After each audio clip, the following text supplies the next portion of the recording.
Dear Pyramid Master Online TV ప్రేక్షకులకి స్వాగతం సుస్వాగతం. ఈరోజు మరొక అతిథితో మనం మాట్లాడబోతున్నాం. వారి అంతరంగాన్ని ఆవిష్కరించబోతున్నాం. ఋషి ప్రభాకర్ గురూజీ ద్వారా ప్రారంభించబడినటువంటి సిద్ధ సమాధి యోగా మరి ఒక మనిషి పరిపూర్ణంగా ఎలా జీవించాలి, సమగ్రమైన వ్యక్తిత్వ వికాసానికి ఏ అంశాలు కావాలో అన్ని కోణాల్లో కూడా స్పృశించి మరి ఎంతో మంది సిద్ధ సమాధి యోగ టీచర్స్ ని తయారు చేసి వారి ద్వారా మెరుగైన సమాజం కోసం విశేషమైనటువంటి సేవలు చేసినటువంటి సంస్థ సిద్ధ సమాధి యోగ గురూజీ ఋషి ప్రభాకర్ గారు. మరి అద్భుతమైనటువంటి సంస్థకు చెందినటువంటి 20 సంవత్సరాలుగా ఆ సంస్థలో ఉంటూ మరి ఎన్నో వేల మందికి పరిపూర్ణ వ్యక్తిత్వ వికాసాన్ని బోధిస్తున్నటువంటి ప్రకాష్ జీ గారు మనతో ఉన్నారు.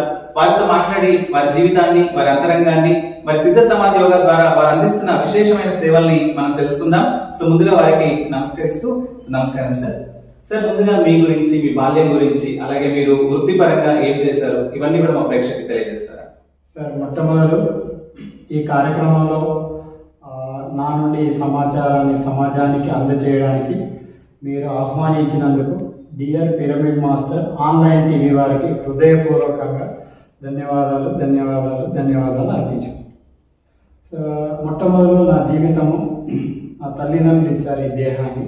తల్లి పేరు పద్మావతమ్మ, తండ్రి పేరు వీరయ్య, స్వగ్రామము గోపాల్పేట. సో అక్కడి నుంచి నా జీవితము ప్రారంభమవుతూ అందరిలాగానే నేను కూడా విద్య 2 రకాలుగా ఉంటుందని తెలియదు.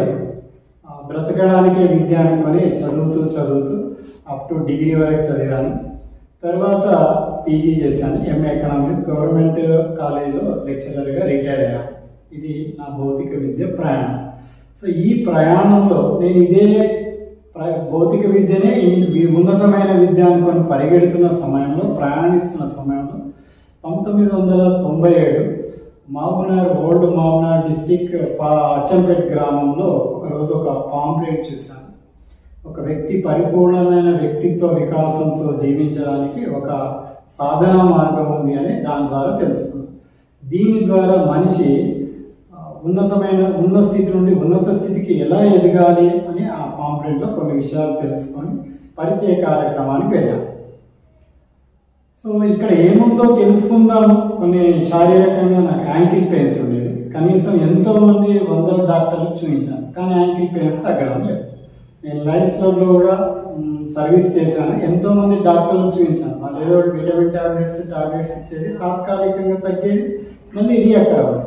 సరే, ఈ మాత్రం చిన్న జబ్బన్నా తగ్గదని నేను ఈ పాంప్లెట్ చూసి అచ్చంపేటలో 1997లో సిద్ధ సమాధి యోగ ఋషి ప్రభాకర్ జీ గారు అందించిన క్లాస్కు వెళ్ళాను. అక్కడి నుంచి ఇంకొక ప్రయాణం స్టార్ట్ అయింది. సో ఆ క్లాస్ ద్వారా నేను చివరిగా తెలుసుకున్నది ఏంటంటే, ఈ యోగ జ్ఞానం అనేది శారీరక రుగ్మతలకు కాదు, ఈరోజు సమాజం అనుకుంటున్నాడు. ఇది మానసిక రుగ్మతలకే కాదు, ఇది ఆధ్యాత్మిక రుగ్మతలకే కాదు, సో సామాజిక రుగ్మతలకు కాదు, ఆర్థిక రుగ్మతలకు కాదు.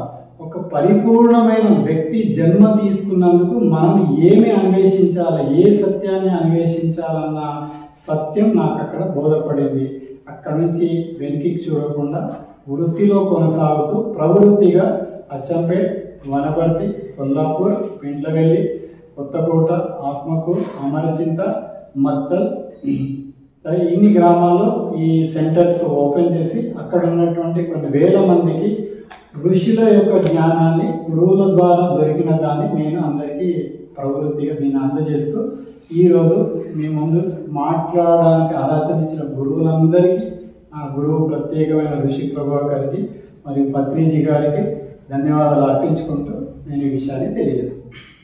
ఎక్సలెంట్ సార్, చాలా బాగా చెప్పారు సార్. అలాగే ఋషి ప్రభాకర్ గురూజీ గురించి, అలాగే SSYలో చేసే యాక్టివిటీస్ గురించి, సేవా కార్యక్రమాల గురించి ఇంకా వివరంగా తెలియజేస్తారు సార్? ఓకే, మనం గురువులు ఋషులు అంటే ఏదో మామూలు వ్యక్తులు అనుకుంటున్నాము.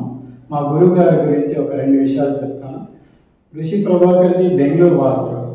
ఆయన కూడా మనలాగానే భౌతిక విద్య ఉన్నతమైందని భారతదేశంలో చదివాడు. ఇంకా విదేశాలకి చదివితే ఉన్నతంగా ఉంటుంది అని కెనడా వెళ్ళి అట్టావా యూనివర్సిటీలో master of business administration, aeronautical engineering, computer engineering చేశాడు. ఇంకా ఒక పెద్ద కంపెనీలో ఒక సీఈఓగా వర్క్ చేశాడు.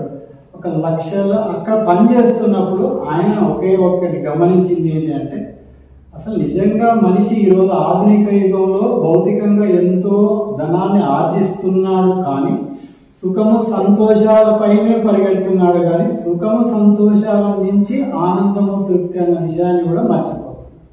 సో మనం ఎన్ని వర్క్ చేసినా అసంతృప్తిగానే జీవిస్తున్నాం. ఇది కాదు, నేను భారతదేశానికి ఒక గిఫ్ట్ ఇవ్వాలి అనుకున్నాను. ఆ భారతదేశంలో ఉన్న ప్రతి వ్యక్తి కాక ప్రపంచంలో ఉన్న ప్రతి వ్యక్తి కూడా ఆనందంతో జీవించాలని దానికి వదిలేసి ఆ వృత్తికి ఎన్నో వేల లక్షల కోట్లు సంపాదించాలన్న స్థితి నుండి అతను తన యొక్క వాటన్నిటికీ స్వస్తి పలికి అప్పుడు మహర్షి మహేష్ యోగి ట్రాన్స్జెన్షనల్ మెడిటేషన్ కోర్స్ 1 సంవత్సరం గురువు గారి దగ్గర సాధన చేస్తారు.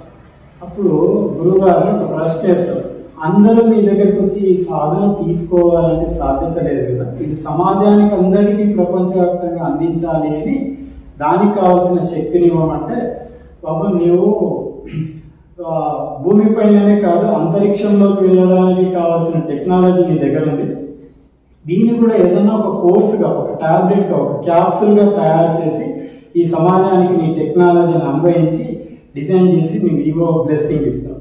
తిరిగి మళ్ళీ విశ్వం మొత్తం ప్రపంచవ్యాప్తంగా తిరిగితే ఈ ఆధ్యాత్మిక జ్ఞానం ఎక్కడ ఉంది అని పరిశీలిస్తూ భారతదేశానికి తిరిగి వస్తారు. అప్పుడు వాళ్ళ అమ్మగారు టెలిఫోన్ డిపార్ట్మెంట్లో పనిచేస్తుంటారు, రమాదేవి గారు, బాబు నువ్వు ఎక్కడికో పరిగెత్తాల్సిన అవసరం లేదు, బెంగళూరులో మహానుభావుడు ఉన్నాడు, అతని పేరు భగవాన్ విశ్వేశ్వరయ్య, ఆయన ఎప్పుడు సమాధిలో ఉంటాడు 24 hours.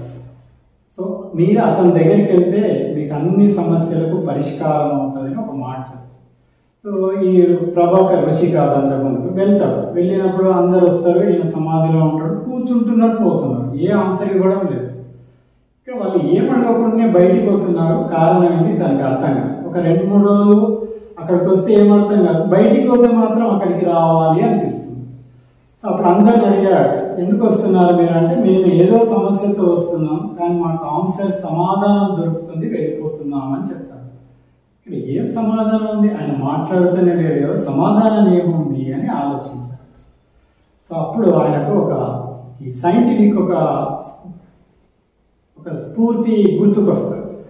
సో మనకు బాగా చలి పెడుతుంది అనుకోండి, అక్కడ ఎవరు మంట వెలిగించారు, ఇది అందరికీ అనుభవమే, అక్కడ వెళ్తే నీవు ఏమీ వెలిగించలేదు, ఆ దూరంగా ఉంటే నీకు ఆ శక్తి దొరుకుతుందా లేదు. So exactly. సో మీరు ఎవరైతే ఆ సమాధి స్థితిలో, ఆ ధ్యాన స్థితిలో ఉన్న వ్యక్తి, ఈరోజు పత్రిజీ గారికి ఇన్ని వేల మంది అట్రాక్ట్ కావడానికి that is the basic principle.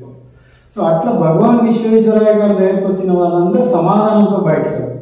So ఇక్కడ ఏదో ఒక గొప్ప జ్ఞానం ఉంది అని ఆ ఏరోనాటికల్ ఇంజనీరు, MBA చదివిన, కంప్యూటర్ ఇంజనీరింగ్ చదివిన వ్యక్తి ఆ గురువు కాళ్ళ దగ్గర ఉండి, ఆయన ఇంటర్మీడియట్, ఆ గురువు కాళ్ళ దగ్గర ఉండి కొన్ని రోజులు ఆ సాధనను తీసుకొని అప్పుడు మళ్ళీ ఆయనను అడుగుతాడు, స్వామి మీ దగ్గరికి సమాజం అంతా రాదు కదా, మరి నేను దీన్ని సమాజం మొత్తం అందించాలనుకుంటే అప్పుడు గురువు గారు తన దగ్గర ఉన్న జ్ఞానాన్ని మొత్తం ఋషి ప్రభాకర్జీకి ఇవ్వడం జరుగుతుంది.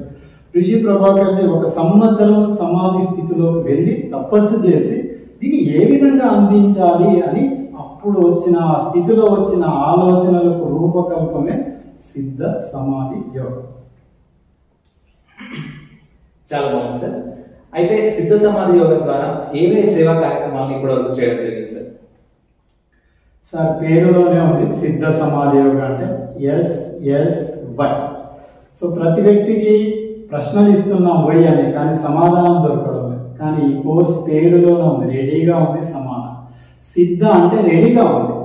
ఏమి రెడీగా ఉంది అంటే, మనం హోటల్కి వెళ్తే ఆకలైన వ్యక్తి అన్ని పంచభక్ష పరిమాణాలు ఎట్లా రెడీగా ఉన్నావో, సో గురూజీ వేదము, ఉపనిషత్తు, పురాణాలు, బ్రహ్మసూత్రాలు, భగవద్గీతలో ఉన్న సారాన్నంతా మనకు అరటి పండు ఒలిచి పెట్టినట్టు సిద్ధంగా రెడీగా ఉంచాడు. ఇది సిద్ధం, ఆ దివ్య జ్ఞానం. సో రెండవది సమాధి. సమాధి అంటే సమత్వం, ది అంటే బుద్ధి. సో ఈరోజు మనము మానవుడు ఫ్లక్చువేట్ అవుతున్నాడు అద్వైతం, అంటే రాగము, ద్వేషము, దుఃఖము, సంతోషంలో ఉంటున్నాడు. ఈ సమాధి స్థితి అంటే సమత్వంలో బుద్ధిని ఎలా మనం ముందుకు నడిపించాలి, ఎలా జ్ఞానం ద్వారా ఉన్నత స్థితికి వెళ్ళడానికి ఈ సమాధి అనే ఒక కోర్సును మనకు అందించాడు. సో యోగా అంటే మనం అందరం అనుకున్నట్టు యోగా అంటే ఏదో ఆసనాలు లేకుంటే ధ్యానము లేకుంటే ఫుడ్ కాదు. యోగా అంటే దీనికి చాలా అర్థాలు ఉన్నాయి. కలయిక అనేది ఒక అర్థం. ఏది కలయిక? ఇక్కడ మానవుడు 3 రకాలుగా ఉంటుంది దేహం: స్థూల దేహం, సూక్ష్మ దేహము, కారణ దేహం. సో ఈ స్థూల సూక్ష్మ దేహం, కారణ దేహాన్ని ఎవరైతే మనకి ఇచ్చారో ఆ పరమాత్మునిలో ఐక్యం కావడం అనేది యోగా. దట్ ఈస్ కలయిక. ఇది డీప్ ఆన్సర్. రెండవది, యోగా అంటే మనకు మాట్లాడుతున్నప్పుడు transformation of lower conscious to higher conscious. మనం ఏమో తెలుసుకున్నాం అనుకున్నాం. What is the higher conscious అంటే యూనివర్సల్లో మనం ఇంతవరకు కనుక్కోలేనిది ఒకటి ఉంది, ఇంతవరకు ఎవరైనా తెలుసుకోలేదు. That is god conscious, soul conscious, spiritual conscious. So ఈ యోగా ద్వారా ఋషులు ఒక మనిషి ఉన్న స్థితి నుండి ఉన్నత స్థితికి ఎలా వెళ్ళాలి అని చెప్పి కొన్ని వాళ్ళు భాష్యం చెప్పారు. సో ఈ సిద్ధ సమాధి యోగ ద్వారా ప్రపంచంలో ప్రతి వ్యక్తికి కావలసినటువంటి శారీరకంగా, మానసికంగా, ఆర్థికంగా, ఆధ్యాత్మికంగా, ఎమోషన్ పరంగా, ఇంటలెక్చువల్ పరంగా ఒక పరిపూర్ణమైన వ్యక్తిత్వ వికాసం. ఈనాటి భాషలో మాట్లాడాలంటే టోటల్ పర్సనాలిటీ డెవలప్మెంట్. పదము వేరు, కానీ ఋషులు చెప్పింది అదే. ఈరోజు అందరూ ఆధునిక ఈ ఇంపాక్ట్ ప్రోగ్రామ్స్ ఎవరైతే పర్సనాలిటీ డెవలప్మెంట్ చెప్తున్నారో ఇది కొన్ని వేల సంవత్సరాల కిందట పతంజలి మహర్షి గారు ఒక సిస్టాన్ని మనకు ఈ సాధన ద్వారా అందించాడు. అది పతంజలి గారు 4 అధ్యాయాల్లో దీన్ని అందించాడు. సమాధి పాదన, సాధనా పాదన, విభూతి పాదం, కైవల్య పాదం అని 4 సబ్జెక్ట్స్ ద్వారా ఒక శాస్త్రాన్ని డిజైన్ చేసి ఈజీగా అర్థం కావడానికి సమాజానికి ఇచ్చారు. Thank you sir. సార్, ప్రతి మనిషి జీవితం కూడా మనస్సు మీద ఆధారపడి ఉంటుంది. సో ఆ మనస్సు అనేది మనకి వేదంలో ఏం చెప్పారంటే యదా అన్నం తదా మనః. మనం ఎలాంటి ఆహారం అయితే తీసుకుంటామో అలాంటి మనస్సు ఏర్పడుతుంది అన్నారు. అసలు నిజంగా ఆహారానికి మనస్సుకి సంబంధం ఉందంటారా? ఉంటే ఏ రకంగా ఉంది? మనిషి ఏ ఆహారం తీసుకుంటే శారీరకంగా, మానసికంగా అన్ని రకాలుగా కూడా ఆరోగ్యంగా, ఉన్నతంగా జీవించగలరు? సార్ ధన్యవాదాలు. మీరు అద్భుతమైన ఈరోజు సమాజానికి కావాల్సిన ఒక ప్రశ్నను సంధించారు. ఈ 4 పాదాల్లో చివరిది కైవల్య పాదం అని చెప్పాం. అంటే మనిషి వాట్ ఆఫ్టర్ డెత్ కొద్ది మందికి తెలుసు, అబ్నార్మల్. సో చనిపోయిన తర్వాత మనకి ఎక్కడ వెళ్తామో మనకు తెలియదు. సో ఉన్నప్పుడే ఆరోగ్యంగా, ఆనందంగా జీవించడానికి పతంజలి గారు 8-fold సిస్టాన్ని కట్టించారు. దాన్ని అష్టాంగ యోగం అంటారు. ఈ అష్టాంగ యోగంలో యమ, నియమ, ఆసన, ప్రాణాయామ, ప్రత్యాహార, ధారణ, ధ్యాన, సమాధి. ఈ 8 అంగాల్లో మనం ఒక మిద్దె పైకి ఎక్కాలి అంటే ఒక నిచ్చెన ద్వారా ఎలా అయితే పైకి చేరుకుంటామో మెట్ల ద్వారా, ఈ 8 అంగాల ద్వారా ఒక్కొక్క స్టెప్పును దాటి పతంజలి గారు సమాధి ఐక్యత పరమాత్మలో ఏ విధంగా ఐక్యం కావడానికి ఒక సాధన మనకిచ్చారు. సో దీంట్లో చాలా ముఖ్యమైనది, మనం ఎంత మంచి ఈరోజు సమాజంలో మీరు ఏ టీవీ ఛానల్ ఆన్ చేసినా రోజు యమ నియమాలు ఇట్లుండాలి అట్లుండాలి అందరం చెప్తున్నారు మంచి విషయాలు. సో ప్రతి గుళ్ళో అదే చెప్తున్నారు, ప్రతి చర్చిలో అదే చెప్తున్నారు, ప్రతి మసీదులో అదే చెప్తున్నారు. ఏ గురువు దగ్గరికి వెళ్ళి కూడా ప్రవచనాలు చెప్తున్నారు, మీరు వింటున్నారు యమం, నియమాలు. సో ఈరోజు మార్కెట్లో, వ్యవస్థలో, సమాజంలో ప్రతి వ్యక్తి ఆసనాల గురించి, ఆసనాలు వేస్తే ఆరోగ్యం దొరుకుతుంది అని చాలా విపరీతంగా జరుగుతుంది. అది అందరికీ తెలిసిన నగ్న సత్యం. తర్వాత ఈరోజు ఇంకా ముందుకెళ్ళి కొద్దిమంది మహానుభావులు, రామ్దేవ్ గారు, తర్వాత కొంతమంది ఇంకా ముఖ్యమైన వ్యక్తులు ఈ ప్రాణాయామం చేస్తే ఇంకా ఆరోగ్యం పెరుగుతుంది అని మాట్లాడుతారు. ఇవి 2 స్టెప్స్ ఉంటాయి. స్థూల దేహము అంటే కర్మేంద్రియాలు, జ్ఞానేంద్రియాలు, ఇది స్థూల దేహం. మరి సూక్ష్మదేహం అంటే అంతరేంద్రియాలు. అంతరేంద్రియాలు ఏంటివి? మనసు, బుద్ధి, చిత్తము, అహంకారం. సో ఈ రోజు వరకు మనము వీటి ద్వారానే మనసు, బుద్ధి, చిత్త, అహంకారాలను ప్యూరిఫై అవుతుంది, సో మనం ఆనందంగా ఉంటామని అనుకుంటాం. కానీ అది ఒకవరకే. ఎలా అంటే అడుసు తొక్కనేలా కాలు కడగలే. బయటికి వెళ్ళి మనం బురద తొక్కుతూ ఉంటాం, వచ్చి కాలు కడుకుంటాం, మళ్ళీ అదే జరుగుతుంది. కానీ ఈరోజు మీరు అడిగిన అద్భుతమైన ప్రశ్న, ఈ ఆహారం, ఈ దేహం ఎలా తయారైందంటే శాస్త్రం అన్నం పరబ్రహ్మ స్వరూపం. ఈ దేహము అన్నముతో తయారైందని చెప్తారు. అందుకే పరబ్రహ్మ అంటే మనం ఎక్కడున్నాడో తెలియదు, కానీ మనం తీసుకునే ఆహారం ద్వారానే ఈ ప్రాణమయ కోశము మనోమయ కోశము, విజ్ఞానమయ కోశము, అన్నమయ కోశం, అన్ని కోశాలు శుద్ధి కావడానికి అవకాశం. ఇది అన్నానికి ఉన్న ప్రత్యేకత. సో ఇది మన శరీరంలో ఏ విధంగా ప్రభావం చూపెడుతుంది అంటే శారీరక అవయవాలపైన ప్రభావం చూపెడుతుంది, మనస్సు పైన ప్రభావం చూపెడుతుంది, చిత్తం పైన ప్రభావం చూపెడుతుంది, అట్లనే మన ఆత్మ పైన కూడా చివరికి ప్రభావం చూపెట్టే అవకాశాలు ఉన్నాయి. సరే, ఇప్పుడు 2 రకాల ఆహారాలు మనకు ఉన్నాయి, శాకాహారము, మాంసాహారము. సో జీవశాస్త్ర పరంగా కానీ ఆధ్యాత్మిక పరంగా కానీ మనం ఏ ఆహారాన్ని తీసుకోవాలి, ఏది శాస్త్రీయమైన ఆహారం అంటారు? సో చక్కటి ప్రశ్న సార్. ఈరోజు ఆహారం అనగానే అందరికీ స్ఫురించేది ఏంటంటే నోటికి సంబంధించింది అని చెప్తాం. కానీ పతంజలి గారు ఇచ్చిన అష్టాంగ యోగంలో ప్రత్యాహారం అని ఇచ్చారు. ఇది 5 ఇంద్రియాలకు, మనసు, బుద్ధి, ఆత్మకు సంబంధించిన ఆహారం. కానీ మనం ఒకటో లెవెల్లోనే ఉన్నాం. మరి మనం ఒకవేళ నిజంగా ఒక పరిపూర్ణమైన వ్యక్తిగా జీవించాలంటే ఈ 5 ఆహారాల గురించి అన్వేషించవలసిన ఆవశ్యకత మన ముందు ఉంది ఈరోజు నేటి సమాజంలో. ముఖ్యంగా ఒకసారి మనం చూద్దాం. ఈరోజు మానవుడు ఎన్నో శాస్త్రాలను అధ్యయనం చేసినా అని గొప్పగా ఫీల్ అవుతున్నాడు. కానీ కలియుగంలో ఉంటుంది తన కోపమే తన శత్రువు అంటే భస్మాసురాస్త్రం, నిన్ను నువ్వే చంపుకుంటాడు. ఏ దేవుడు కావాల్సిన అవసరం లేదు. మరి నిన్ను నువ్వే నాశనం చేసుకుంటున్నావా అని పరిశీలిస్తే ఇప్పుడు నేను చెప్పే కొన్ని ఉదాహరణలు గమనిస్తే మీకు అర్థం. సో ఈ సృష్టిలో ఈరోజు మానవుడు ఒక యంత్రాన్ని సృష్టిస్తున్నాడు. ఎగ్జాంపుల్ కారులో ఏం పోయొచ్చు? కొన్ని కార్లు పెట్రోల్తో నడవచ్చు, కొన్ని కార్లు డీజిల్తో నడవచ్చు. ఈ మధ్యనే కొన్ని కార్లు సోలార్ ఎలక్ట్రికల్తో కూడా నడుస్తుంది. ఏమర్థమైంది ఇప్పుడు మీకు? ప్రతి కారు నడవడానికి ఒక ప్రత్యేకమైన ఇంధనం ఉంది. ఆ ఇంధనాన్ని ఆ కారు యొక్క ఆహారము అనవచ్చు. అలాగనే భగవంతుడు 84 లక్షల జీవరాశులను సృష్టించినప్పుడు ఈ సృష్టించి కారు యజమాని ఏ విధంగా అయితే కారును సృష్టించి ఇంధనాన్ని ఇచ్చాడో ఈ ప్రకృతిలో భగవంతుడు తెలియదు. ఈ ప్రకృతిని సృష్టించేటప్పుడే ప్రతి జీవరాశికి ఒక ఆహారాన్ని నిర్దేశించాడు. సో ఇది మరి జంతువులన్నీ ఈరోజు మీరు సాధారణంగా గమనిస్తే కరోనా వచ్చింది, 1000 మంది మనుషులు చనిపోతున్నారని చెప్పాడు. కానీ ఏ జంతువు అన్నా చనిపోయిందని మీరు గమనించారా? రోజు ఎలుకలు, కుక్కలు, ఇంట్లో ఉన్న బల్లులు, దోమలు అన్ని కీటకాలే కదా. అవన్నీ ఏమన్నా హాస్పిటల్కి పోతున్నాయా? పోవడం లేదు. మనిషి ఒక్కడే హాస్పిటల్కి పోతున్నాడు. ఎందుకు? చాలా చాలా ముఖ్యమైన అంశం. కొన్ని 1000 కోట్ల రూపాయలు ఈరోజు మనం ఫార్మకాలజీకి ఖర్చు పెడతాం, వైద్య రంగం పైన. సో ఋషులు ప్రకృతికి ఈరోజు మానవుడు నాశనం కావడానికి 2 మార్గాలు. ఒకటి ప్రకృతికి అనుగుణంగా జీవించడం, రెండోది ప్రకృతికి విరుద్ధం.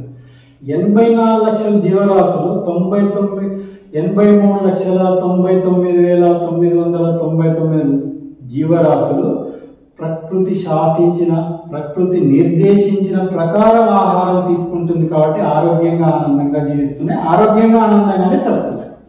మరి ఇంత గొప్ప టెక్నాలజీ పెరుగుతున్న సమస్యలు మనిషి మరి నిరంతరం శారీరక, ఆర్థిక, మానసిక అన్ని సమస్యలతో బాధపడుతున్నాడు. కారణం ఏంటి అంటే అన్నం పరబ్రహ్మస్వరూపం. ఇందాక మీరు అడిగిన ప్రశ్నకు జవాబు.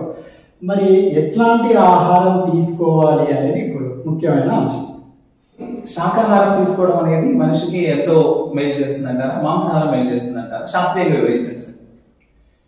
ఈరోజు నిజంగా నేటి మానవాళి ఎదుర్కొంటున్న ప్రధానమైన సమస్య సైన్స్ ఏమైనా, ఈ మెడికల్ సైన్స్ ఏదైతే ఉందో ఏమైనా తినండి అని చెప్తుంది.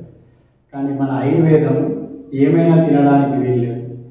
ఏవి తినాలో అదే తినాలి. ఇందాక జంతువులు ఎట్లాంటి ఆహారం తీసుకోవాలో ఈ ఆయుర్వేదం కూడా ప్రకృతి మానవుడు ఎట్లాంటి ఆహారం తీసుకోవాలని చెప్పేది ఆయుర్వేద శాస్త్రం. వాగ్భటాచార్యులు, మహర్షులు చాలా అంశాలను మనకు తెలియజేశారు. ఇక్కడ మనము ఈ ఏ ఆహారం తినాలి అనుకునే ముందు అసలు ఈ యంత్రం దేనితో తయారైంది చూడాలి. ఏ ఆహారానికి అనుగుణంగా తయారైంది ఈ యంత్రం లోపలి భాగాలను పరిశీలిస్తే నేను చెప్పకుండా మీరే సమాధానం ఇస్తారు. చిన్నది ఇందాక చెప్పాము, కారులో పెట్రోల్ వస్తే నడుస్తుంది అంటే కారులో ఉన్న ఆ పార్ట్స్ అన్నీ కూడా దానికి అనుగుణంగా డిజైన్ చేయబడ్డాయి.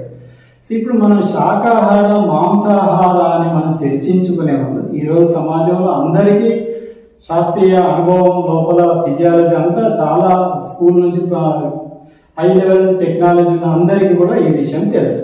సో ఇప్పుడు మనం ఒకసారి దానిలో ఉన్న సత్యాన్ని అన్వేషిద్దాం.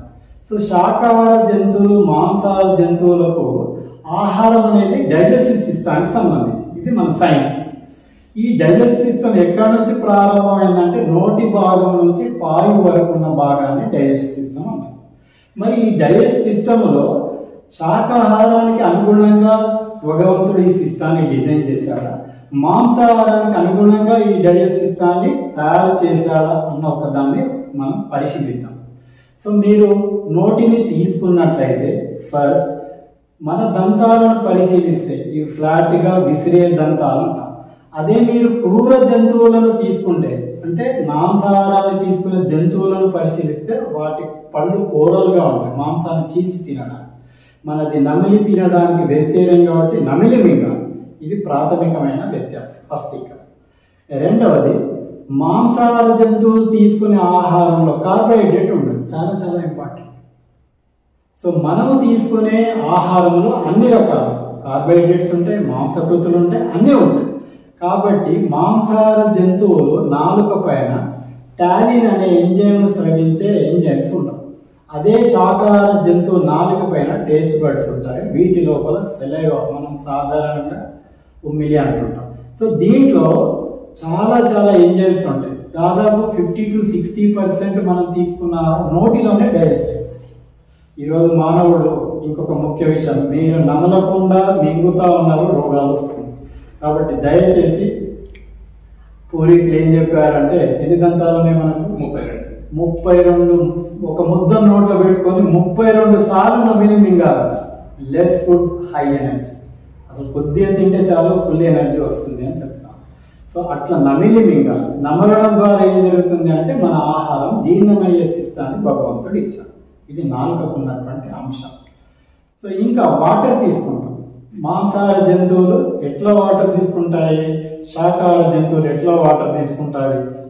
మీరు కుక్కను కానీ మన ప్రాంతంలో ఉన్న దాన్ని నక్కను, కొన్ని క్రూర జంతువులను పరిశీలిస్తే అవి నీటిని నాలుకతో బ్రతుకుతాయి. మీరు మంచిగా కూల్ డ్రింక్స్ తాగుతారు, కోకోనట్ జ్యూస్ తాగుతారు, సిప్ చేస్తూ మింగుతారు. That is the main difference. తీసుకునే ఆహార విధానంలో కూడా వాటర్లో తేడా ఉంది. ఇది మూడవది. తర్వాత నాలుగవది, మీకు డైజెస్ట్ సిస్టమ్కి వచ్చినప్పుడు మాంసాహారం పొట్టి కడుపులో మనకు ఆహారం అడగడానికి HCl, హైడ్రోక్లోరిక్ యాసిడ్ అనే ఒక ఉత్పత్తి అవుతుంది. సో అది మాంసాహారం తీసుకుంటుంది కాబట్టి దాని HCl హైలీ కాన్సన్ట్రేటెడ్. మనం వెజిటేరియన్ తీసుకుంటాం కాబట్టి మనది మోడరేట్గా HCl రీడ్. తర్వాత ఇంకొంచెం ముందుకు వెళితేనంటే, సో మరి ఆహారం తీసుకున్నాము, డైజెస్ట్ అయిపోయింది, కణాలకు వెళ్ళిపోయింది, వేస్ట్ మెటీరియల్ బయటికి వెళ్ళాలి అంటే, సో మన దేహంలో ప్రేగులు ఎంత పొడవు ఉంటాయంటే, ఒక శాకాహారి 6 అడుగులు ఉంటే పేగులు 36 అడుగులు ఉంటాయి. అదే శాకాహార జంతువు 3 అడుగుల పొడవు ఉంటే 3 రెట్లు మాత్రమే ఉంటాయి. సో మరి దేవుడు డిజైన్ చేసేటప్పుడే ఈ పేగుల పొడవు నిర్మాణంలో వ్యత్యాసం ఉంచాడు. ఎందుకు ఉంచాడు అంటే, ఈ మాంసాహారము మలినాలను, విషాలను ఎక్కువగా ఇస్తుంది. ఒకవేళ మనము దాన్ని ఆ ఆహారాన్ని తిని ఇంత పొడవైన ప్రేగుల్లో ఉంచుకుంటే ఇబ్బంది అవుతుందని క్రూర జంతువులకు వాటి పొడవును తగ్గించి విసర్జించడానికి తొందరగా నిర్మాణం జరిగింది. సో ఇప్పుడు మనం మాంసాహారం తీసుకుంటే ఏం జరుగుతుంది ఇప్పటికి మీకు అర్థమైంది. అది బయటికి ప్రయాణించే లోపల నీకు హాని చేసి బయటకు. రెండవది, ఈ విసర్జించే ప్రక్రియలో ఫీకల్, మలం అంటాం. సో శాకాహార జంతువులు, మీరు మేకను కానీ, బర్రెను కానీ, గేదెను కానీ పరిశీలిస్తే పోతూ వేసేది. అదే క్రూర జంతువు బయటికి విసర్జించాలి అంటే చాలా కష్టపడాల్సి వస్తుంది. సో ఇది ప్రాథమికమైనది పైనుంచి తిండి. అట్లనే మన గోర్లను పరిశీలిస్తే ఫ్లాట్గా ఉంది. అదే క్రూర జంతువులకు వాటి గోర్లు చాలా ఎట్లుంటాయి, వాడిగా ఉంటాయి, మాంసాన్ని చీల్చడానికి అవకాశంగా వాటి గోర్లు ఉంటాయి. సో ఇప్పుడు మీకు నోటి నుండి పాయి వరకు మనం పరిశీలిస్తే మన దేహ నిర్మాణం దేనికి అనుగుణంగా ఉంది. ఇప్పుడు మీరు ఆలోచించండి, ఏ ఆహారం తినాలి, ఎవరో చెప్తే ఏ ఆహారం కాదు. ఇప్పుడు మీరు పెట్రోల్ పోసి ఎందుకు నడుపుతున్నారు పెట్రోల్ పోసి? ఎవడు చెప్పాడు మీకు? కంపెనీ వాడు చెప్పాడు. మీరు డీజిల్ వస్తే యంత్రం పాడవుతుంది. 50,000 యంత్రాన్ని మీరు అంత జాగ్రత్తగా పెట్రోల్ వస్తే నడుస్తుంది అని చెప్పి మంచి పెట్రోల్ చూస్తే వెల కట్టలేని దేహానికి ఏమి ఇంధనం వేస్తే ఇది ఆరోగ్యంగా ఉంటుందని ఎందుకు ఆలోచిస్తలేదు నేటి సమాజం అనేది ఒక ప్రశ్న. అంటే నీ దేహం పైన నీకు విలువ లేదు, కొనుక్కున్న యంత్రం పైన ఉంది కానీ దేహం పైన విలువ లేదు. అందుకే దీంట్లో ఇష్టమైనన్ని ఇష్టం వచ్చినట్టు వేసి నిన్ను నువ్వు పాడు చేసుకుంటు. ఇందాక చెప్పాను, నిన్ను నువ్వు పాడు చేసుకుంటున్నావు అని. అర్థమైంది కదా? ఈ ఆహారం ద్వారానే నిన్ను. సో ఇప్పుడు సమాజానికి మనము ఏమందించాలి? Dear Pyramid Master Online TV ద్వారా ఈరోజు సమాజం మొత్తం ఆరోగ్యంగా ఉండాలి, ఆనందంగా ఉండాలి అంటే అది అన్నమే ప్రధానం, ఆహారమే ప్రధానం అని నా యొక్క సందేశం. అద్భుతం సార్. మనిషి యొక్క శరీర నిర్మాణాన్ని ఈ ప్రకృతి కేవలం శాకాహారానికి మాత్రమే అనుకూలంగా మలిచింది, నిర్మించింది, మాంసాహారానికి కాదు అని చెప్పి ఎంతో శాస్త్రీయంగా విభిన్న కోణాలు వివరించారు సార్. అయితే ప్రజలకి కొంతమందికి ఈ విషయాల పట్ల కొంత అవగాహన ఉంది, అలాగే జీవహింస మహాపాపం అని కూడా తెలుసు సార్. కానీ ఒక బలమైన అపోహ సమాజంలో ఏముంది అంటే మాంసాహారం తీసుకుంటేనే ప్రోటీన్ అనేది వస్తుంది, మనం బలంగా ఉంటాము, పిల్లలు కూడా మాంసాహారం ఇస్తేనే వాళ్ళు బలంగా పెరుగుతారు. ఈ ప్రోటీన్ అనే విషయంలో ఉన్నటువంటి అపోహ వల్ల చాలా మంది మానేయలేకపోతున్నారు సార్. సో దీని పట్ల మీ యొక్క అభిప్రాయం ఏంటి, మీ అవగాహన ఏంటి? చాలా అద్భుతమైన ప్రశ్న సార్. ఎందుకంటే మనం ఎంత చెప్పినా మళ్ళీ అక్కడికే వస్తాము. సో ఒక వ్యక్తిని ఈ విధంగా ఈ సందర్భంగా మనం ప్రస్తావించవచ్చు. సమాజంలో మంతన్ సత్యనారాయణ గారు కొన్ని వేల ఎపిసోడ్స్ తయారు చేసి ప్రజలను చైతన్యం. ఈ సందర్భంగా అతనికి నా కృతజ్ఞతలు తెలియజేస్తున్నాను. రెండవది ఒక చిన్న అంశం చెప్తాను. మేక మాంసం తింటే ఆరోగ్యము అనుకుంటున్నాం, కోడి మాంసం తింటే ఆరోగ్యము అనుకుంటున్నాం. ఒక సాధారణమైన వ్యక్తిగా చాలా చిన్న ప్రశ్న ఇస్తాను, ఆలోచించండి. మేక ఏమి తిని తన దేహాన్ని నిర్మాణం చేస్తుంది? మేక ఏం తింటుంది అందరికీ తెలుసు. మేకలు ఆకులు తింటున్నాయి, కూరగాయలు తింటున్నాయి, అన్ని రకాల ప్రకృతిలో దొరికింది తింటుంది. మరి కోడి ఈరోజు ఏం తింటుంది అంటే కోడికి ఆహారం గింజలు. ఈరోజు ఈ దసరా పండుగ వచ్చింది, ఉత్సవాలు జరుగుతున్నాయి. ఆ సందర్భంగా కోళ్ళ పందెం పెడుతుంటారు. మనిషి కన్నా పెడతారో లేదో తెలియదు కానీ రోజు దానికి బాదం, పిస్తా, అక్రూటు, కాజు ఇన్ని పెట్టి కోడిని పెంచుతున్నారు. సో మరి కోడి ఏమి తిని బలంగా అయింది, మేక ఏమి తిని బలంగా అయిందని పరిశీలిస్తే మరి మేక తినే ఆహారాన్ని తిని మీరు మేకలాగా ఉంటారా, లేదా మేకను తిని మీరు పాడవుతారా? ఇది క్వశ్చన్. కోడి తినే ఆహారాన్ని తిని కోడి ఎట్లయితే శక్తివంతంగా ఉందో అలా జీవిస్తారా, లేదా ఆ కోళ్ళను తింటారా? ఇది మీ ముందున్న ప్రశ్న. కోడిని తింటే అది మాంసాహారం, కోడి తినే ఆహారం తింటే శాకాహారం. అందుకే మేము కొటేషన్ చెప్తా ఉంటాం, ఆకులు తిన్న మేకలు గుట్టలెక్కగలవు, మేకలు తిన్న మనుషులు హాస్పిటల్లో మంచాలెక్కలు అని ఒక కొటేషన్. ఇది మేక ఆహారం అంటే ఇప్పటికీ నేను క్లూ ఇచ్చేసాను, అర్థం కాదు. అంటే మేకలు ఏ ఆహారం తిని అది బలంగా, దృఢంగా, శక్తివంతంగా ఉంది, అట్లాంటి ఆహారం తీసుకుంటే నువ్వు మేకలాగా జీవిస్తావు. మేకను తింటే ఏం జరుగుతుంది? ఇంకొక కోణంలో దీన్ని నేను స్పృశిస్తాను. మీరు ఏ జంతువున ఎవరైనా నేను తింటే ఏమొస్తుంది? కోపం వస్తుంది. కోపం అనేది పెద్ద సెమినార్ యాంగర్. కోపం ఎప్పుడైతే మనిషికి వస్తుందో ఆ క్షణంలోనే మన శరీరంలో రిలీజ్ అయ్యే హార్మోన్స్ అన్ని ఇంబ్యాలెన్స్, అసమతౌల్యమైంది. ఈ హార్మోనల్ ఇంబ్యాలెన్స్, ఎడ్రినలిన్, నారెఫ్లిన్, చాలా హార్మోన్స్ ఉన్నాయి. ఈ హార్మోన్స్ అన్ని పాయిజన్గా ఉన్నాయి. అట్లా మీరు ఎప్పుడైతే ఈ మేకను, కోడిని కోస్తారో, పాపం పుణ్యం పూర్వకాలం నుంచి చెప్పారు, పాపం పుణ్యం దేవుడేది. కానీ ఇక్కడ మీరు కోసిన తక్షణమే ఆ జంతువు బాధకు గురవుతుంది, అత్యున్నతమైన బాధ. తింటేనే బాధ అవుతుంది, కోస్తుంటే ఎంత బాధ అవుతుంది? అప్పుడు దానికి తెలియకుండానే ఆ దేహం, ఆ మేక కోడి దేహంలో హార్మోన్ ఇంబ్యాలెన్స్ వల్ల అన్ని రసాయనాలు ఉత్పత్తి. ఇది సైన్స్. ఎందుకు గమనిస్తలేరు ఈరోజు శాస్త్రం చదువుకున్న మహానుభావులు? నాకు అర్థం కావడం. సో ఆ హార్మోన్ ఇంబ్యాలెన్స్, ఆ పాయిజన్ హార్మోన్స్ ఆ కండరాలకు వెళ్తే అట్లాంటి మాంసాన్ని తెచ్చుకొని నువ్వు తింటున్నావు. అందుకే ఈరోజు నాన్ వెజ్ వల్ల చాలా మనకు రోగాలు వస్తున్నాయని చెప్తున్నారు. ఈరోజు మరి ఆహారం, నాన్ వెజ్ తింటేనే శక్తి వస్తుందని ఒకప్పుడు ఉంది. కానీ ఈరోజు ఒలింపిక్లో పాల్గొనే వాళ్ళు కూడా శాకాహారాన్ని, డ్రై ఫ్రూట్స్, స్ప్రౌట్స్ తీసుకొని వాళ్ళు శక్తివంతంగా వేగంగా పరిగెడుతున్నారు. మీరు ఒకటి గమనించాలి చెప్తూ, మీరు మటన్, చికెన్ బాగా తిని కూర్చున్నారనుకో, పరిగెత్తగలరా? ఎట్లుంటుంది శరీరం? ఇది 3 గుణాలని చెప్తుంటారు ఇక్కడ. ఆహారం ద్వారా 3 గుణాలు, తమో గుణం, రజోగుణం, సత్వగుణం. సో ఎప్పుడైతే మీరు ఈ వండి కానీ ఈ ప్రకృతిలో మాంసం తిన్నారనుకోండి, తమో గుణం, లేజినెస్, పరిగెత్తలేదు.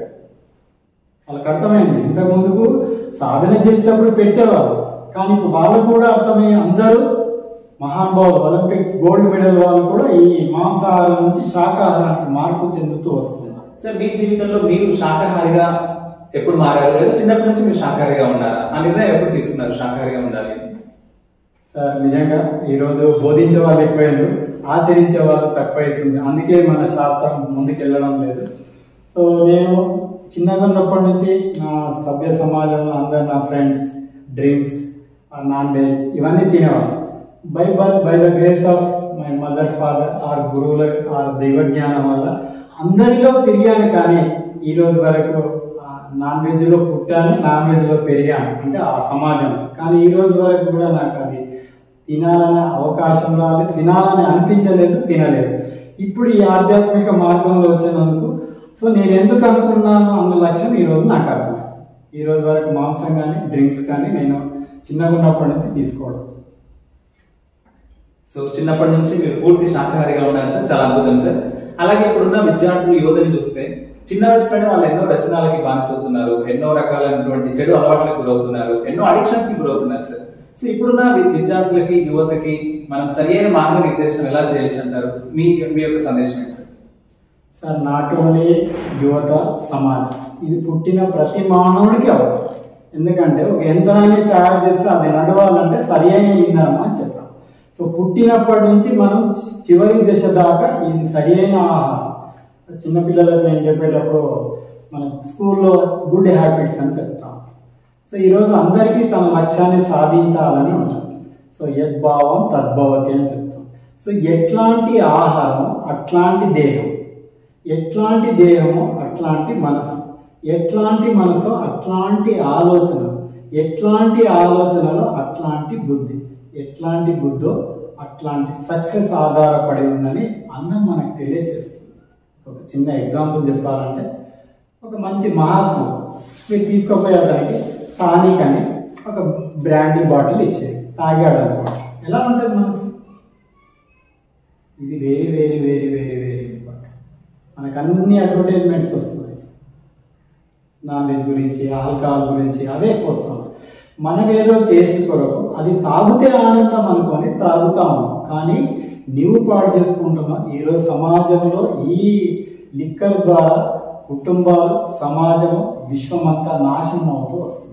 ఈరోజు మాట్లాడవచ్చు లేదా ఈ సందర్భంగా రోజు పేపర్ చూస్తే మర్డర్లు, రేపులు, ఇవన్నీ కనపడుతున్నాయి. కారణం ఏంటి అంటే మనం తీసుకుంటున్న ఆహారం ప్రధానమైనది. ఈ ఆహారం గురించి చెప్పకుండా శాకాహారం గురించి వానికి మనం ఏదో విజ్ఞానం చెప్తాం, బాబు ఇట్లుండాలి అట్లుండాలి. నువ్వు పెట్టేది ఏంటి? దరిద్రమైన ఆహారం. ఇంజన్లో కిరోసిన్ వేసావు, ఇంజన్ నడవంటే ఎలా నడుస్తుంది? ఎంత మంచి కంపెనీ ఇంజన్ తయారు చేసి నడవదు. ఫస్ట్ బేసిక్ ఫ్యాక్టర్, దీన్నే ప్రత్యాహారం అని చెప్పాను. First eat healthy food, healthy body, healthy mind, healthy soul అని చెప్తాం, హెల్దీ సక్సెస్.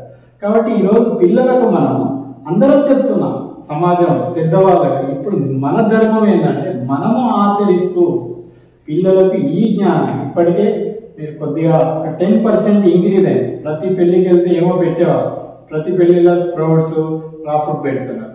ప్రతి కార్యక్రమం యాక్చువల్గా చెప్పాలి అంటే ఒకప్పుడు పెద్దవాళ్ళందరూ ఈ డ్రింక్స్కు, నాన్ వెజ్కి వెళ్ళేవారు.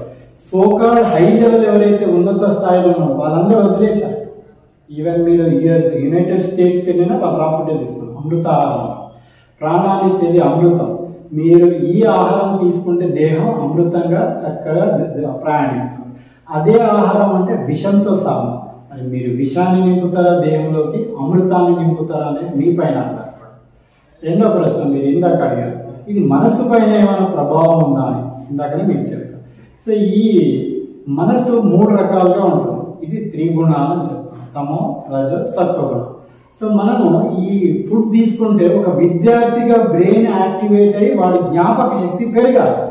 మీరు ఎప్పుడైతే నాన్ వెజ్ తీసుకుంటున్నారో తెలియకుండానే డల్గా అయిపోతారు, లెథర్జీ అయిపోతారు, అయిపోతారు, మీ రిమెంబరింగ్ పవర్ తగ్గిపోతుంటుంది, మీరు ఎంతైతే ఉన్నత స్థితికి వెళ్ళాలో ఆ సక్సెస్ పొందాలి. ఇది బేసికల్ ఫ్యాక్ట్. మీకు దీన్ని చూస్తే ఇంకా అనుభవం కూడా అవుతుంది. మీరు ఎప్పుడైతే అమృతం తాగాలి, ఇప్పుడు కోకోనట్ వాటర్ తీసుకోండి, ఎట్లుంటుంది దేహం, ఆరోగ్యంగా ఉంటుంది. అదే మీరు వెళ్ళి ఒక వాటర్ తాగానే మనం అప్పుడే నీకు ఎట్లా కనపడతారు అంటే నీ ఇంట్లో ఉన్న స్త్రీయే నీకు వ్యతిరేకంగా కనపడడానికి అవకాశాలు. దాని నుంచి ఈరోజు సమాజం మొత్తం మారిపోతుంది. సో మరి ప్రభుత్వం ఈరోజు ఆల్కహాల్ బంద్ చేయమంటుంది, ఏమో చెప్తుంది, ఒక పక్కన హాస్పిటల్స్ పెడుతున్నాయి, ఆరోగ్యమే మహాభాగ్యం అని చెప్తుంది. మరి ఏం తింటే ఆరోగ్యమే మహాభాగ్యం అనే అవేర్నెస్ ప్రోగ్రామ్స్ జరగాలి. ఇవన్నీ ప్రతి హాస్పిటల్లో. లాస్ట్ టైం నేను కొత్తకోట హెల్త్ సెంటర్కి వెళ్ళాను. అక్కడ ప్రెగ్నెంట్ వాళ్ళు వస్తుంటారు, చాలా రకాల ఇబ్బందులు పడుతుంది. నేను ఒకరోజు రిక్వెస్ట్ చేశాను, మేడం అందరినీ ప్రెగ్నెంట్ ఉమెన్ పెంచండి, వాళ్ళకి మాల్ న్యూట్రిషన్, ఐరన్ తగ్గుతుంది, కాల్షియం లేదు, మనం ఇచ్చే టాబ్లెట్ లేదు, ప్రకృతి మనకు అన్ని ఇచ్చింది. Nature given everything. గుర్తు పెట్టుకోండి, మీరు తయారు చేసిన కృత్రిమం, భగవంతుడు ఇచ్చినది సహజమైనది, నేచర్ ఇచ్చింది. ఒకరోజు ప్రోగ్రాం పెట్టండి, ఎటువంటి ఆహారం తీసుకుంటే మానవుడు ఆరోగ్యంగా జీవిస్తాడు, ఆరోగ్యమైన సమాజాన్ని సృష్టిస్తాడు, ఆరోగ్యమైన పౌరులను సమాజానికి పిల్లలను అందిస్తాడు అని చెప్పి ప్రోగ్రాం చేయమని నేను అడుగుతున్నాను. మరి ఈ dear Pyramid Master Online TV ద్వారా మీరు ఈ సమాచారాన్ని సమాజానికి అందరికీ అందిస్తున్నందుకు హృదయపూర్వకంగా మీకు ధన్యవాదాలు అర్పిస్తున్నాను సార్. థ్యాంక్ యూ సార్, చాలా చక్కగా చెప్పారు సార్. అలాగే ఆహారంతో పాటుగా మనం సమాజంలో ప్రకృతిలో భాగంగా ఉన్నాం. సో పర్యావరణం అనేది ఈరోజు చాలా నాశనం అయిపోతుంది, అడవుల్ని నాశనం చేస్తున్నాము, ప్లాస్టిక్ విపరీతంగా వాడుతున్నాము. సో ప్రజల్లో ఈ పర్యావరణ పరిరక్షణ పట్ల మనం మరింత స్పృహను పెంచేలాగా ఏం చేస్తే బాగుంటుందంటారు? మీ సందేశం ఏంటి సార్? సార్, పర్యావరణం గురించి మాట్లాడుతున్నప్పుడు పర్యావరణం అనగా ఏంటో మనం ఒకసారి తెలుసు, అందరికీ తెలుసు. పర్యావరణం అంటే ప్రకృతిలో 5 భూతాలు అని చెప్తారు. అది చిన్నగా ఉన్నప్పుడు స్కూల్లో చెప్పారు, పంచభూతాలు అని చెప్పారు. మనం సైన్స్ పరంగా మాట్లాడుకుంటే these are the 5 elements of అన్ని ఉత్పత్తికి మూలం ఏంటంటే ఈ 5 ఎలిమెంట్స్. వీటిని మన భాషలో అన్నమయ కోశం, ప్రాణమయ కోశం, మనోమయ కోశం, విజ్ఞానమయ కోశం, ఆనందమయ కోశం. ఈ కోశాలతో దేహ నిర్మాణం జరిగింది. సో ఇప్పుడు ప్రకృతిని కూడా మనం పరిశీలిస్తే 5 భూతాలు. మనం మానవుడు బ్రతకడానికి ప్రధానమైనటువంటి అంశాలు ఆహారము, నీరు, గాలి. ఆహారాన్ని అందించేది భూమి, ఇది ఒక భూతం, ఇది ఒక ఎలిమెంట్. సో నీరు, జలము, అట్లనే వాయువు, అట్లనే అగ్ని. అగ్ని కూడా మనం తీసుకున్న ఆహారం మన లోపల ప్రచోదనం చెందాలి అంటే అగ్ని అవసరం. ఈ ఫోటోసింథసిస్లో సూర్యరశ్మి సోకకపోతే పత్రము దాని ఆహారాన్ని సృష్టించుకోలేదు. సో సూర్యుడు కూడా మనకు అవసరం. ఈ 4తో పాటు విశ్వం, ఆకాశతత్వం అని చెప్తుంటాం. సో మరి ఈ 5 భూతాల ద్వారా 5 ఎలిమెంట్స్ ద్వారా ఒక వస్తువును ఉత్పత్తి చేయాలంటే కొన్ని వనరులు అవసరం. సో సాధారణంగా ఎకనామిక్స్లో నేను ఎల్కేఓ అని చెప్తుంటాను. సో మరి మానవ దేహ నిర్మాణం ఈ 5 భూతాలతో తయారైంది. సో ఇప్పుడు మనము ఏం తీసుకుంటే బ్రతుకుతాం అని చిన్న సూత్రం చెప్తే, ప్రకృతి యాజ్ ఇట్ ఈజ్గా ఎట్లా ఇచ్చిందో అట్లే తీసుకుంటే అది అమృతం. దాన్ని నీవు ఏ మార్పు చేసినా అది విరుద్ధమైపోతుంది. ఈవెన్ అసలు ఎక్కడ ఈ సమాజం పాడైందంటే, మరి ఒకప్పుడు అడవుల్లో జంతువులన్నీ ప్రకృతి ఇచ్చిన ఆహారాన్ని, పళ్ళు, కూరగాయలు, మానవుడు కూడా అట్లే జీవించేవాడు. ఎప్పుడైతే నిప్పును కనుక్కొని వంట చేసుకొని తినానో అప్పటి నుంచి మానవుడికి ముప్పు తయారై. అందుకే నిప్పు ముప్పు అని చెప్తాను. ఈ వండడం ద్వారా, మరి వండడం ద్వారా ఈరోజు ఎన్నో నేను అభిరుచి కార్యక్రమాలు, ఎన్నో వంటల కార్యక్రమాలు టీవీ చూస్తున్నాను. కానీ ఈరోజు వండడానికి ఎన్నో పాత్రలను సృష్టించాం, ఓవెన్లను, కుక్కర్. మరి వండితే ఏమవుతుంది అని ఒక క్వశ్చన్ మీకు ఇస్తారు. ఇప్పుడు మీరు లైవ్గా ఉన్నారు, చాలా చక్కగా మాట్లాడుతున్న ఇద్దరం కలిసి, నిన్ను తీసుకొని పోయి ఒక కుక్కర్లో పెట్టి 3 విజిల్స్ ఇచ్చానంటే ఏం జరుగుతుంది చెప్పండి? తింటావా దాన్ని? ఏమంటారు దాన్ని? కుక్కర్లో పెట్టి బయటకు తీస్తుందాన్ని ఏమంటారు? మృత కాదు, శవము అంటారు. ఆహారంగా శవం. ఇప్పుడు ఆ శవాన్ని తింటావా? దాంతో జీవిస్తావా? పడుకుంటావా? సహజీవనం చేస్తావా? సో మన ప్రకృతి ఇచ్చిన ఆహారాన్ని, సహజమైన ఆహారాన్ని ఎప్పుడైతే వండావో అది మృతమైపోతుంది. సో ఆ మృతాన్ని ఇప్పుడు చనిపోయిన దాన్ని ఎక్కడ పెడతారు సార్? శ్మశానాలు వేస్తారు. ఇప్పుడు చనిపోయిన దాన్ని నీవు నోట్లో మంచిగా ఉట్టిగా అయితే తినలేవని ఈ నాన్ వెజ్ చారాన మురిగికి బాదన మసాలా అని మనం పల్లెటూరులో మాట. చారాన పెట్టి నాన్ వెజ్ తీసుకున్నాం, అట్లా తింటే నీకు రోగాలు వస్తాయి. దాంట్లో అన్ని మసాలాలు కలిపి, అది మళ్ళీ ప్రకృతి ఇచ్చిన మసాలా ఆయుర్వేదిక్, అవన్నీ వేసి రుచిగా తయారు చేసుకొని నువ్వు పొట్టలేసి, అంటే ఒక చనిపోయిన జంతువును నువ్వు పొట్టలేస్తున్నావు అంటే నీ పొట్ట ఏం సార్? శ్మశానం. అంటే నీవు చనిపోక ముందుకే నీ పొట్టను శ్మశానంగా తయారు చేస్తావు. సమాధి అంటే ఇది నేటి సమాధి, చనిపోక ముందుకే మనం మోరి మనం కట్టుకుంటాం. మరి అట్లాంటి జీవితం కావాలి అంటే మీరేం చేయాలా? చనిపోయిన శవాలను బాగా తినండి. హాస్పిటల్స్ మీ కొరకే ప్రభుత్వం కొన్ని రోజుకు ఎన్నో కొత్త కొత్త హాస్పిటల్స్, పెద్ద పెద్ద హాస్పిటల్స్ వచ్చాయి. సో డెవలప్మెంట్ ఈరోజు యువతకి ఇచ్చే సందేశం అభివృద్ధి అభివృద్ధి అని మనం అనుకుంటున్నాం. నేను చిన్నగా ఉన్నప్పుడు, ఇప్పుడు నా వయసు 66 సంవత్సరాలు, నేను చిన్నగా ఉన్నప్పుడు మా ఊళ్ళో కూడా వైద్యుడు లేడు. ఎవరో ఆయుర్వేదిక్ డాక్టర్ అంటే ఏదో కడుపు నొప్పి ఏదో అంటే తాత్కాలికంగా ఇచ్చాడు. జిల్లాకు వెళ్తే వైద్యుడు. ఇప్పుడు నేటి పరిస్థితి అడుగడుగున హాస్పిటల్, అడుగడుగున ప్రతి ఊర్లో ఎన్ని రకాల హాస్పిటల్ అంటే ప్రతి ఇంద్రియానికి ఒక హాస్పిటల్ వచ్చింది. ముక్కుకొక హాస్పిటల్, నోరుకొక హాస్పిటల్, నాలుకొకటి, చెవుకొకటి, గొంతుకొకటి, చర్మానికొకటి, గుండెకొకటి, లివర్కొకటి, ప్యాంక్రియాస్కొకటి, డైజెస్టివ్ ఒకటి, కిడ్నీకి ఒకటి, ప్రతి అవయవానికి ఒక హాస్పిటల్. ఈవెన్ వెంట్రుకలు పెరగాలంటే కూడా ఒక హాస్పిటల్. సో మరి ఇది డెవలప్మెంట్. ఒకప్పుడు డాక్టర్లు లేని చెప్పారు నగ్న సత్యం. అంటే డాక్టర్లు లేని సమాజం కావాలా, డాక్టర్లు ఉన్న సమాజం కావాలి? డాక్టర్లు లేని సమాజం అంటే పేషెంట్లు లేని సమాజం, అనారోగ్యం లేని సమాజం. అప్పుడు వస్తే ప్రకృతిలో వచ్చే వైపరీత్యాల ద్వారా ఒక్కొక్కసారి ప్లేగు, అంటువ్యాధుల ద్వారా పోయేవారు.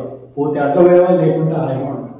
సో ఇప్పుడు మరి ఒకసారి పోతే మంచిదో చెడ్డదో నాకు తెలియదు, రోజు చస్తూ బ్రతుకుతున్నాం సార్. చస్తూ బ్రతుకుతున్నాం అనుకుంటున్నాం కానీ మీకు తెలియదు, చస్తూ బ్రతుకుతున్నాం. సో ఇది development. Is it real development? మరి మనం అంతా ఎంతో ఆధునిక శాస్త్రం అని చెప్తున్నాము. సహజమైన ఆయుర్వేదిక్ ఋషులు ఎంతో జ్ఞానాన్ని ఇచ్చారు. అసలు మనిషి ఎలా జీవించాలి, ఏ విధంగా తయారయ్యాడు, ఎలా జీవించాలని ఇచ్చే పరిపూర్ణమైన జ్ఞానమే ఆ ఋషులు మనకి ఇచ్చారు. అదే ఆధ్యాత్మిక శాస్త్రము, అదే యోగ శాస్త్రం.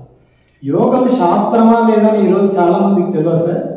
ఎందుకంటే మన పిల్లలందరినీ మనం ఎంబీబీఎస్ కంటాం, కానీ గవర్నమెంట్లో ఒక డిపార్ట్మెంట్, దాని పేరు ఆయుష్, పేరే ఆయుష్. ఆ దాంట్లో చదివితే మీకు వద్దన్న ఆయుష్ పేరు 5 అక్షరాలు AYUSH. ఏ అంటే ఆయుర్వేదం, యు అని అంటే యునాని, ఎస్ అంటే సిద్ధ, హెచ్ అంటే హోమ్. దాంట్లో ఒకటి ఉంది వై. వై ఏంటంటే యోగ. అందుకే ఎస్ఎస్వై గురూజీ ఈ యోగ శాస్త్రాన్ని మనకి ఇచ్చాడు. మనము ఒక వేదం చదవాలి అంటే 14 సంవత్సరాలు. అట్లా ఈ వేదాధ్యయనము ఇవన్నీ అర్థం చేసుకొని చదవాలంటే మన దగ్గర అంత సమయం లేదని ఆ శాస్త్రాన్ని, యోగ శాస్త్రం ఋషులు అందించిన జ్ఞానాన్ని అవపోసన బట్టి దాన్ని ఒక 14 days క్యాప్సుల్ లాగా ఇచ్చాడు. 14 days క్యాప్సుల్ వేసుకున్నాం అనుకోండి, సింపుల్గా మీరు పరిపూర్ణమైన వ్యక్తిగా తయారు. సో మరి యోగా అనేది శాస్త్రీయం, ప్రభుత్వ పరంగా ఉంది, కానీ నేటికి సమాజంలో దానికి విలువ లేదు. ఎందుకు? ఎంబీబీఎస్ చేస్తే, ఎవరికో గుండె ఆపరేషన్ చేస్తే 10 లక్షలు సంపాదించవచ్చు. యోగా చేసి మంచి ఆహారం ద్వారా ఆరోగ్యంగా జీవించాలంటే వాడు మళ్ళీ మన దగ్గర డబ్బులు రావు. అందుకే యోగ శాస్త్రం మరుగున పడింది. సో ఈరోజు ఆధ్యాత్మికవేత్తలు, ఈ సమాజంలో ఉన్నటువంటి గొప్ప గొప్ప వాళ్ళందరూ ఈ యోగ శాస్త్రాన్ని మొట్టమొదటి, విద్య అంటే 2 రకాలు, సందర్భం వచ్చింది మీకు తెలియజేస్తున్నా. విద్య 2 విద్యలు, ఒకటి స్థూల విద్య, రెండవది సూక్ష్మ విద్య. దీన్నే భౌతిక విద్య, అభౌతిక విద్య అని చెప్తారు. దీన్నే పరా విద్య, అపరా విద్య అని చెప్తారు. ఈ మన ఋషి అంటే ఈరోజు ప్రపంచంలో ఉన్న సైంటిస్టులు అందరూ, నేను గర్వంగా చెప్తున్న, భారతదేశంలో ఉన్న ఒక ఋషికి సమానం. That is great our rishis. ఋషి అంటే మీరేదో గడ్డం పెంచుకున్నాడు అదేదో అట్లా చూస్తున్నారు, బట్ ఋషి is not the like that. ఋషి ఈజ్ ద గ్రేట్ సైంటిస్ట్. అన్ని జీవరాశులు, మానవుడు భూమిపైన జన్మించిన తర్వాత ఎలా జీవించాలని, అదే వేద విజ్ఞాన శాస్త్రం. ఈ వేద విజ్ఞాన శాస్త్రాన్ని ఈరోజు ఎవరైతే మన డెవలప్మెంట్ కంట్రీస్ ఉన్నో వాళ్ళు అధ్యయనం చేసి దాన్ని ఆచరిస్తున్నారు. వాడు చెప్పినవి మనం వింటున్నాం. అందుకే ఈరోజు భారతదేశం ప్రపంచంలో గొప్ప దేశం అని చెప్తున్నాము, చెప్పే వరకే ఉన్నది. ఒక ఎగ్జాంపుల్ మీకు చెప్పాలంటే, ఇంతమంది ఋషులు జీవిస్తున్న భారతదేశం ఈరోజు డెవలప్మెంట్ అంటే జీడిపి, తర్వాత జిఎన్పి ద్వారా కొంచెం ఇప్పుడు సిస్టమ్ మారిపోయింది. ప్రపంచంలో ఏ దేశము ఆనందంగా ఉంటే ఆ దేశం అభివృద్ధి చెందిన దేశం, ఏ దేశం ఆరోగ్యంగా ఉంటే ఆ దేశం అభివృద్ధి చెందిన దేశం అని సమాజం చెప్తుంది. అభివృద్ధి చెందిన దేశాల్లో ఇది ఒకటి. సో ఇట్లా పరిశీలిస్తూ ఉంటే భారతదేశం 121 స్థానంలో ఉంది. ఒకానొకప్పుడు మన ఋషులు ప్రపంచానికి ఈ శాస్త్రాన్ని అందించిన వ్యక్తులు, ఈ రోజు మనం ఈ భౌతిక విద్యలో పడి ధనం ఇదం మూలం జగత్ అని ధనాన్ని ఆర్జిస్తూ వెళ్తున్నాము. నీకు తెలియకుండానే నీ శరీరాన్ని, మనసును, బుద్ధిని పాటిస్తున్నాం. సో మళ్ళీ ఈరోజు ఈ ఆధ్యాత్మికవేత్తలు ఇట్లాంటి సంస్థల ద్వారా, డియర్ పిరమిడ్ మాస్టర్ ఆన్లైన్ సంస్థల ద్వారా నిజంగా మనిషి ఏది చదువుకోవాలి, ఇది ఆధ్యాత్మిక విద్య. సో భౌతిక విద్యన ఆధ్యాత్మిక, ఈ ఆధ్యాత్మిక విద్య ఎవరి గురించి పరిశీలిస్తా అంటే నీవెవరివి, ఎక్కడి నుంచి వచ్చావు, ఎలా వచ్చావు, ఎందుకు వచ్చావు, ఏమి చేయాలి, ఏమి చేయకూడదు. ఇది ఆధ్యాత్మిక విద్యలో ఉన్నటువంటి ప్రశ్న. దానికి సమాధానం ఇచ్చేదే యోగ శాస్త్రం. యోగ కూడా 4.5 సంవత్సరాలు చదవాలి. మనం యోగా అంటే 14 రోజులు, 10 రోజులు, ఒక రోజు ముక్కు మూసుకుని కూర్చొని ఇంకా ఇన్ఫిటీ నాలెడ్జ్. ఈ మధ్యనే నేను ఒక సందర్భంలో చెప్తున్నాను, మనం ఇప్పుడు చదువుకున్న విద్య ఈ జన్మకు మాత్రమే ఉపయోగపడుతుంది, కానీ యోగ శాస్త్రం అనే విద్య జన్మ జన్మలకు ఉపయోగపడుతుందని చెప్తుంది. ఎందుకొరకు అంటే మీరు నిన్న డబ్బులు సంపాదించారు, దీన్ని ఉపయోగించుకొని ఈరోజు జీవిస్తుంది. అట్లనే కర్మయోగ సిద్ధాంతం భగవద్గీతలో కర్మయోగ ప్రకారం నీవు గత జన్మలో చేసుకున్న కర్మల ఆదేశానుసారంగానే ఈ జన్మ తీసుకుంటున్నామని శాస్త్రం చెప్పింది. అది నాకు తెలియదు, శాస్త్ర ప్రకారంగా మీకు చెప్పాను. సో నేను మాత్రం ఖచ్చితంగా చెప్పాను, గతంలో సంపాదించింది మాత్రమే ఇప్పుడు అనుభవించడానికి అవకాశం. సో దీన్ని లాజికల్ అప్లైలో నేను దాన్ని నమ్ముతాను. అట్లనే మరి ఇప్పుడు సంపాదించుకున్నది రేపు కూడా ఉపయోగించుకోవడానికి అవకాశం. అట్లనే ఈ జన్మలో మనం ఎలా జీవిస్తున్నాము అన్న దానిని బట్టే 84 లక్షల జీవరాశుల్లో నీ జన్మ ఆధారపడి ఉందని పత్రిజీ, ఎంతో మంది ఋషులు, మా గురువు అందరు గురువులు ఈరోజు సమాజానికి అందిస్తారు. మరి మీరు ఇంకా గత జన్మలో ఏం చేసుకున్నారో నాకు తెలియదు. మరి ఈరోజు ఉన్నతమైన మానవుడిగా అనుకుంటున్నాము. మరి ఏ విద్యను ఆర్జించి, ఏ సంపదను ఆర్జించి మనము వచ్చే జన్మలో ఇంకా ఉన్నత స్థితికి ఎదగాలి, ఐక్యత అని చెప్పాం, జీవాత్మ పరమాత్మలోకి. అంటే మరి జన్మ లేకుండానే విదేహానుభవం అని ఒకటి చెప్తున్నాం, జన్మరాహిత్యం అని చెప్తాం, మోక్షమా. మరి అవన్నీ మనం చేరుకోవాలి అంటే ఈ ఆధ్యాత్మిక విద్యనే చాలా చాలా ముఖ్యం. Excellent sir. సో ఋషి అంటే ఒక గొప్ప స్పిరిచువల్ సైంటిస్ట్, ఒక ఆధ్యాత్మిక శాస్త్రవేత్త అని, అలాగే కర్మ సిద్ధాంతం గురించి కూడా చాలా బాగా చెప్పారు సార్. ఋషి ప్రభాకర్ గురూజీ గారు ఎలాగైతే SSY స్థాపించారో, అలాగే బ్రహ్మశ్రీ పితామహ Patriji pyramid spiritual societies movement ని స్థాపించి మరి ధ్యానం గురించి, అహింస గురించి ఎంతో విస్తృతంగా ప్రచారం చేస్తున్నారు సార్. సో మరి మీరు ఋషి ప్రభాకర్ గురూజీని చూశారు, అలాగే పితామహ పత్రిజీని కూడా మీరు చూశారు కాబట్టి పత్రి గారితో మీకున్న అనుబంధం, వారి గురించి మీ మాటలు. నిజంగా చెప్పాలంటే ఛానల్ ముందు కూడా ధైర్యం, సత్యాన్ని చెప్పేవాడి ధైర్యం. ఒకప్పుడు నేను వెళ్ళిన మార్గంలో అష్టాంగ యోగ మార్గం, ఒక మెట్లెక్కి పైకి ఎక్కాలి, 8 మార్గాలనే వెళ్ళాలి. పత్రిజీ గారు డైరెక్ట్గా ఈ ధ్యానం ఇస్తున్నాడు, ఇది సరైన విధానం కాదు అని చాలా సంవత్సరాలు అంతర్గతంగా చర్చించుకున్నాం. సో మరి టెక్నాలజీలో మనం ఇక్కడ నుంచి సపోజ్ నేను కొత్తకోటలో ఉన్నాను, హైదరాబాద్ వెళ్ళాలంటే మధ్యాహ్నం భూత్పూర్ వస్తుంది, జడ్చల్ వస్తుంది, షాద్ నగర్ వస్తుంది, చివరి మధ్యది డైరెక్ట్గా మనం హైదరాబాద్కి వెళ్ళవచ్చు. మరి ఈరోజు టెక్నాలజీ ఏం చెప్తుందంటే వెహికల్ పైన నడుచుకోండి, కానీ విమానాలు వచ్చాయి, కొత్తకోటలో ఎక్కితే డైరెక్ట్ మనం హైదరాబాద్లో దిగవచ్చు. ఈరోజు మరి అంతరిక్షంలోకి వెళ్ళాలంటే సాధ్యత లేకుండా ఈరోజు మానవుడు రాకెట్ కనుక్కొని అంతరిక్షంలో కూడా ప్రయాణం చేస్తున్నాడు. సో మరి పత్రిజీ గారు నేటి ఆధునిక మానవుడి దగ్గర సమయం లేదు, ఏదో ఒక్కదానన్నా పట్టుకొని ఉన్నత స్థితికి వెళ్ళాలని డైరెక్ట్ మార్గాన్ని రాకెట్ లాగా ఈ ధ్యానం అనే ప్రక్రియను సమాజానికి ఇవ్వడం ద్వారా అందరూ ధ్యాన యోగులుగా మారి రివర్స్ ఇంజనీరింగ్ దాని ద్వారా జ్ఞానాన్ని ఆర్జించి ఒక పరిపూర్ణ మానవుడిగా ఎదగాలి అనేది చాలా రోజుల తర్వాత అర్థమైంది. సో నేను కడతాల దగ్గర పిరమిడ్ ధ్యాన డిసెంబర్లో జరిగే కార్యక్రమాలకు వెళ్తుంటాను.